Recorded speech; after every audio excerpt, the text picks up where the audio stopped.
Bom dia, amores! Vamos continuar com o nosso assunto de história. Hoje nós vamos falar um pouquinho sobre as primeiras vilas e cidades, tá? Lá acompanhe comigo a página 260, é onde inicia o nosso conteúdo.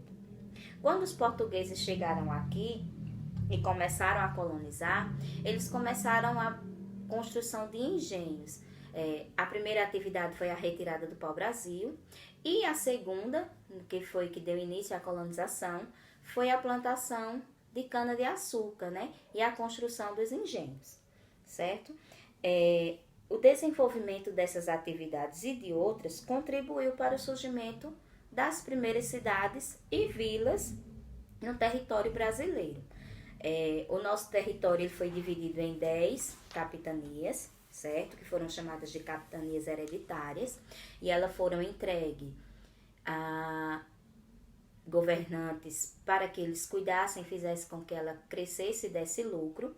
E entre essas cidades e vilas desenvolvidas, elas ficavam sempre próximas ao litoral, porque facilitava o transporte e embarque desses produtos que eram produzidos aqui.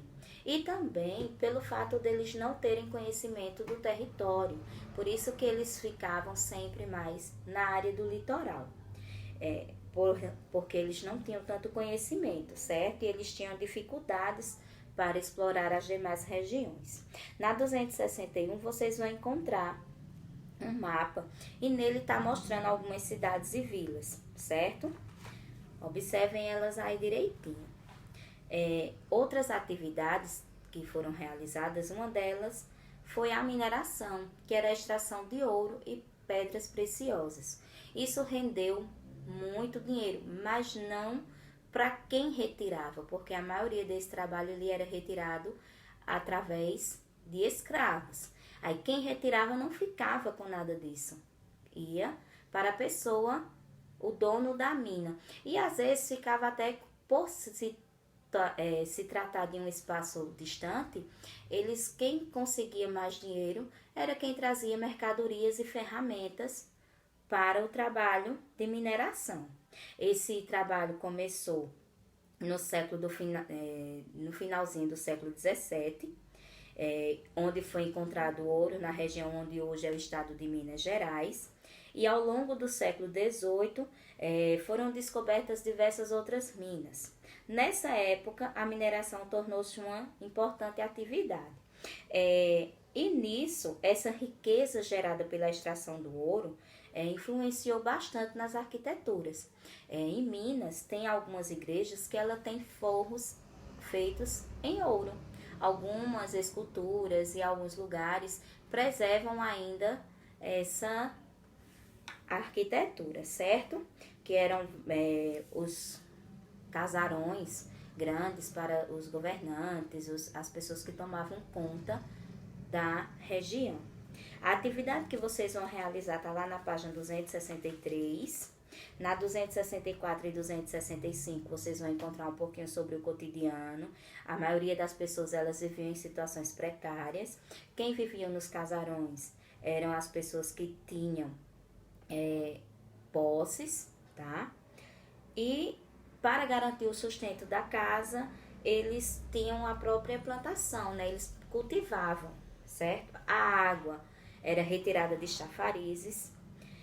As igrejas eram construções mais importantes da cidade, certo?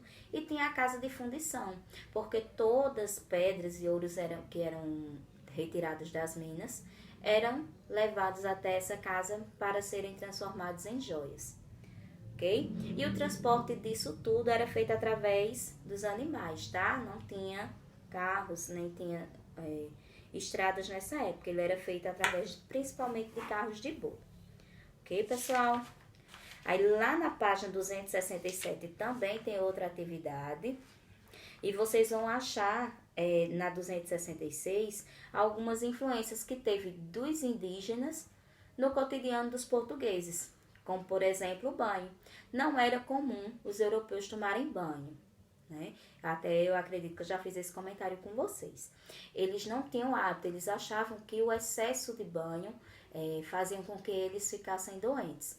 Ao chegar aqui, por se tratar de um país com um clima mais quente, eles sempre se deparavam com cenas dos indígenas sempre se banhando, tomando banho nos rios, e isso é um dos costumes que foi inserido na nossa cultura através dos indígenas, tá bom?